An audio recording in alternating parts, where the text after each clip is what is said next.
জীবনে যে কোনো কাজে করতে যান না কেন, যদি সেই কাজে আপনাকে কেউ উৎসাহ নাও দেয়, তাতে খুব একটা সমস্যা হয় না।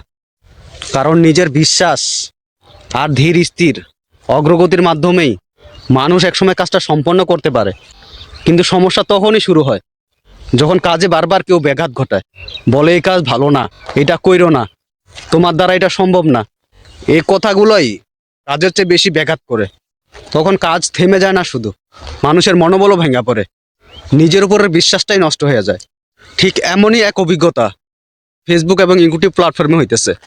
নিজের মতো করে ধীরে ধীরে কাজ আগায় যেতেছি।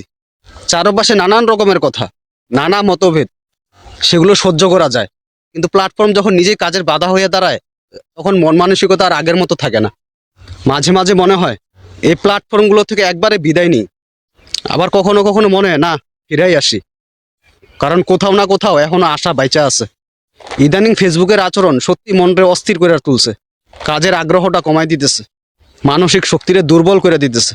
তবু হয়তো মানুষ আশা নিয়ে টিকে থাকে, একদিন পরিস্থিতি বদলাবে এই বিশ্বাসে।